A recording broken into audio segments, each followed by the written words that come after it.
I was always in the picture but never quite in the frame. There I'd be, standing stiff beside cousins whose names I barely remembered, in a dress someone else chose for me, smiling a smile I had rehearsed in the mirror because no one ever taught me what a real one felt like. The camera would flash, and there it was, evidence that I had been included. But when the photo came back, printed glossy and frozen in time, my eyes always looked like they belonged to someone else. Someone lost. Someone faceless. Family photos lie. They frame a story that isn't real. They trap a second of pretend and sell it as permanence. You'd look at mine and think I was part of something, part of a home, a family, a history. But the truth is, I was always just visiting. My name was written in pencil in the margins of their lives, easy to erase, easy to forget. I was the child passed around at holidays like a shared burden, the one no one quite knew what to say to, the one who got a gift because it would be awkward not to, not because they knew what I liked or who I was. I learned early that presence does not equal belonging, that being seen does not mean being known. There's a specific kind of loneliness that settles in your bones when you grow up without a place to land. It's not loud. It doesn't wail or scream. It's quiet, heavy. It moves in like weather, thick in your chest, tight in your throat, and impossible to name. It follows you into classrooms, into friendships, into relationships. It shapes the way you sit in rooms, the way you lower your voice, the way you try not to take up too much space, afraid someone might realize you were never really invited. I learned to survive by blending it. I became what the room needed, a helper, a good girl, an overachiever, a chameleon. I said thank you even when I wanted to scream. I cleaned my plate even when I wasn't hungry. I told people I was fine so often, I almost believed it. But I wasn't fine. I was a girl who never knew what it meant to be held without conditions. A girl who carried the weight of her own silence, who cried into pillows she never picked out, who stared at ceilings wondering what was wrong with her that no one ever stayed.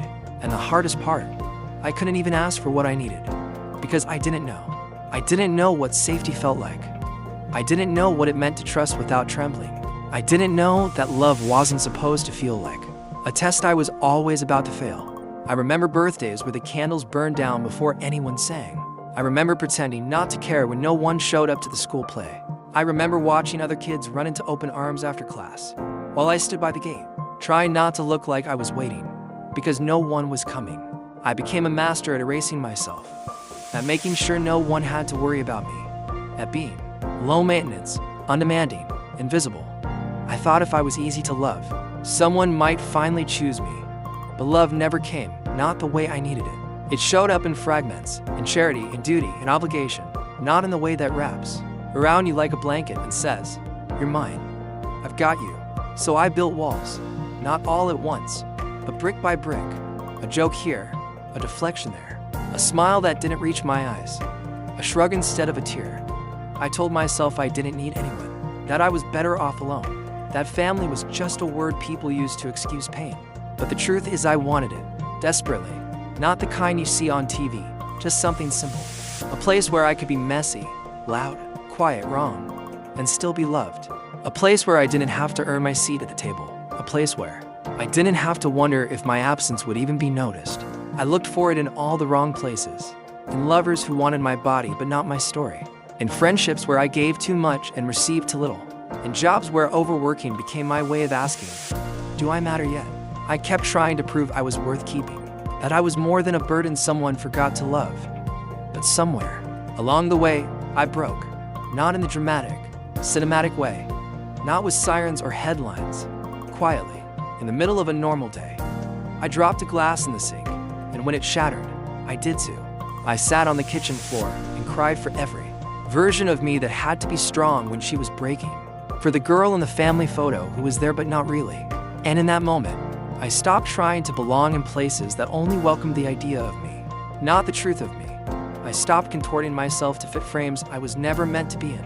I stopped chasing the approval of people who only saw what I could offer, not who I was. Instead, I turned inward, slowly, cautiously. I met the woman I had become. I listened to her. I held her. I asked her what she needed, not what she had to do. And for the first time, I saw myself not through someone else's lens, but through my own. I realized that belonging doesn't start in a room. It starts in a mirror, and saying, "You are enough," and meaning it, and choosing yourself, again and again, especially when no one else does. in creating a home inside your own skin. One that doesn't evict you when you mess up. One that stays. I started taking new photos, not for anyone else, just for me. Messy ones, unfiltered ones. Photos where I wasn't smiling out of obligation, but laughing because something genuinely felt light. And in those photos, I saw her, the woman who survived being faceless and found her name anyway. The woman who stopped, waiting to be chosen, and chose herself. Now, when I walk into rooms, I no longer shrink. I take up space. I speak even when my voice trembles. I cry without apologizing. I love without needing permission. And when I look at family photos, mine or others, I no longer ache to be in them, because I know now, I am my own family. I am the love I waited for. I am the presence I once begged the world to offer me. So to the girl still sitting quietly in the corner of someone else's story, wondering if she'll ever be more than a placeholder, I see you. You are not invisible. You are not too much or not enough. You are not a footnote or an afterthought. You are a chapter waiting to be written in your own hand. And to anyone who's ever looked at a photo and felt like a stranger in it, remember, a frame is just a border. It cannot contain your worth. It cannot define your place. You are more than what the picture shows. You are more than what they forgot to see. You belong not because someone said so, but because you exist. You belong to the sky that holds your breath, to the ground that remembers your steps, to the story you are still unfolding. And if no one has ever told you this before, let me be the first. You are not faceless. You are not alone. You are already home.